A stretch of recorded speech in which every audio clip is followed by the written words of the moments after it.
Tahukah Anda bahwa di Indonesia banyak sekali terdapat limbah tekstil?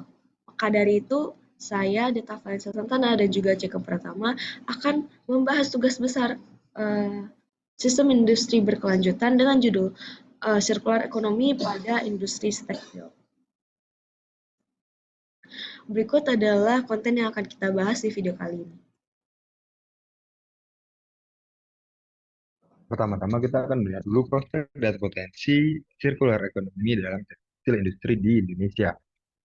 Seperti yang kita berkaca pada grafik yang di atas, diketahui bahwa industri tekstil dapat mereduksi 14% waste di Indonesia dan melakukan recycle sebanyak 8%. Jadi in total itu ada 22%. Dan juga industri tekstil merupakan satu dari 5 sektor yang mempunyai peran besar dalam ekonomi di Indonesia. Diketahui terdapat 43 juta pekerja yang bergerak di sektor ini. Atau dengan kata lain ada 1/3 pekerja di Indonesia bekerja di industri tekstil. Dan jika kita lihat dari impact secara ekonominya, industri tekstil di Indonesia, industri sirkular ekonomi di Indonesia itu eh, mempunyai worth sekitar 19,3 triliun pada tahun 2030. Dengan kata lain dapat dikatakan bahwa industri tekstil dan juga circular economy itu dapat dikolaborasikan dan menjadi prospek yang sangat menarik di kedepannya. Kemudian industri tekstil kita tahu akan sangat berdampak bagi environment jika dilakukan secara sirkular. Dan juga ketika dilakukan secara sirkular, industri tekstil merupakan salah satu yang mempunyai tingkat versatile yang paling tinggi. Seperti yang kita lihat dapat diaplikasikan 5R terhadap industri tekstil tersebut, mulai dari reduce sampai renew, sehingga dapat dikatakan dapat menjadi bisnis yang eh, berprospek tinggi. Kemudian, selain dari lingkungan, kita juga ingin melihat apakah bisnisnya, scalable dan juga profitable. Nah, dari lingkungan sendiri dapat, dilihat bahwa kita mengambil salah satu sumber dari Pacini, bahwa, sirkular di tekstil ini sangat, berguna karena mengurangi karbon dioksida yang ada di, bumi dan juga bisa mengurangi polusi-polusi baik udara, air maupun daratan. Nah, kemudian Eee, sirkular ekonomi tekstil ini juga sangat berpengaruh signifikan, membawa benefit yang sangat signifikan bagi 5P, yaitu People, Planet, Prosperity, Partnership, dan juga Peace sendiri. Nah, namun kita ingin mengetahui apakah bisnis ini juga profitable? Dapat dilihat bahwa, inovasi-inovasi ini, justru sangat profitable karena menyediakan, keuntungan-keuntungan secara ekonomik seperti membuka, peluang pasar baru, kemudian, mengurangi, biaya dan juga bisa memenuhi, demand dari, pasar terkait dengan produk-produk yang sustainable. Nah, sekarang kita sudah tahu, bahwa bisnis ini, beneficial secara lingkungan dan juga secara profit, tapi apakah bisa diterapkan di UMKM? Nah, tapi ternyata terdapat beberapa problem, yaitu dari proses dan juga output sendiri. Dari proses adalah kurangnya teknologi dan juga kurangnya dukungan dari pemerintah. Nah, dari output sendiri, dari customer itu sendiri masih kurangnya, rasa ingin, membayar karena, masih kurang pengetahuan tentang produk-produk yang sustainable ini. Kemudian jika kita tinjau dari proses pembuatan dalam circular circular economy di sektor tekstil di Indonesia ini sebenarnya sangat simpel. Ketika kita mendapatkan eh, input ataupun pakaian bekas ataupun tekstil bekas, kita setelah itu kita akan melakukan sorting dan pengklasifikasian berdasarkan jenis seratnya. Dan setelah itu, ketika kita sudah mempunyai klasifikasi yang kita inginkan, kita akan melepaskan yang non serat seperti zipper ataupun kancing itu akan kita lepaskan dan melalui eh, proses-proses tertentu yang akan mengubah kain tersebut menjadi benang kembali. ada dua secara skemanya dekatan rich waste dan juga polyester rich waste. Dan kemudian ketika menjadi benang nanti akan kita olah menjadi kain dan juga tekstil atau pakaian yang kita dapat pakai sehari-hari.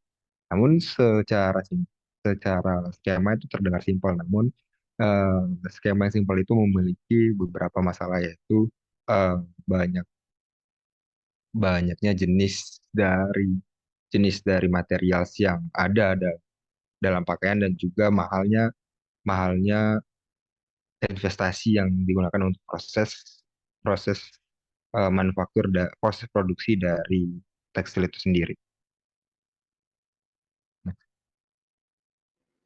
Nah, kita juga menganalisis dari Porter's Five Forces, di mana dapat kita ketahui bahwa tingginya kompetitif antar kompetitor, kemudian dari bargaining power-nya moderate, begitu juga dengan bargaining power of buyer. Nah, eh kemudian dari trade of substitution dan juga trade of new entry juga moderate. Kenapa? Karena saat ini sudah banyak perusahaan-perusahaan yang menerapkan konsep sustainability di perusahaannya. Maka dari itu sudah banyak pilihan-pilihan lain mungkin selain perusahaan tekstil ini. Kemudian trade of new entry-nya juga moderate karena semakin banyak demand-nya, maka semakin banyak industri yang menyediakan produk sustainable.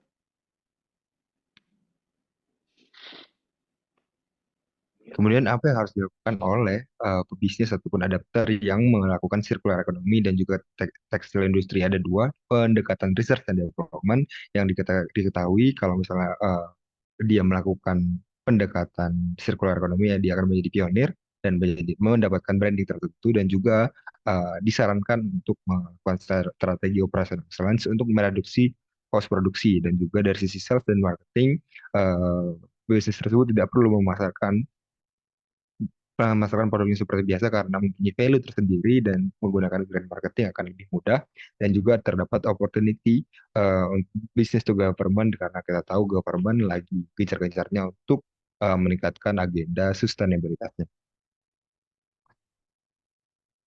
Kemudian dari sisi skalabilitas, kita tahu pebisnis tersebut ataupun UMKM dapat eh, berpeluang mendapatkan partnership yang mempunyai values yang sama dan juga terdapat satu skema yang mana brick and mortar store ini sebenarnya sesimpelnya menampilkan di toko-toko tertentu sebe-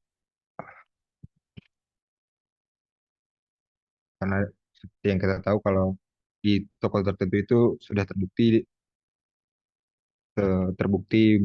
baik bagi penjualan bisnis dan juga dari segi profitabilitas, operational excellence tadi akan mereduksi cost dan juga brand marketing akan memudahkan mendapat customer dan mempunyai lower acquisition cost. Nah, dari ini dapat kita simpulkan bahwa walaupun terdapat banyak sekali challenge maupun tantangan seperti kurangnya teknologi dan juga dukungan dari pemerintah, kurangnya juga willingness to try dari customer itu sendiri, complexity dari limbah tekstil dan juga tingginya tingkat kompetitif antar kompetitor, tapi dapat kita simpulkan bahwa semua ini berhasil di-tackle dengan strategi-strategi bisnis seperti research and development dengan innovation dan juga operational excellence dan juga sales marketing yang kita terapkan green marketing dan juga B2G opportunity. Kemudian dapat dibuktikan bahwa bisnis ini scalable juga profitable karena dari scalability-nya dari dapat kita ambil dari purposeful partnerships dan juga ada strategi brick and mortar store. Nah, dari profitability-nya karena kita tidak membutuhkan tingginya variable cost yang tinggi dan juga tidak perlu mengeluarkan effort yang besar di customer acquisition cost-nya.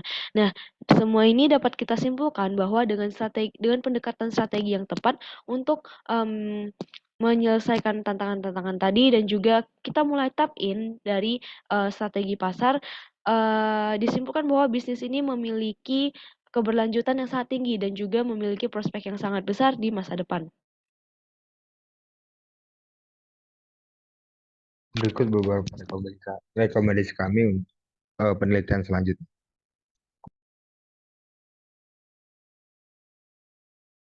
Ini adalah referensi yang kita gunakan. Mungkin sekian dari kami. Mohon maaf apabila terdapat kesalahan. Selamat pagi, siang, sore, dan malam.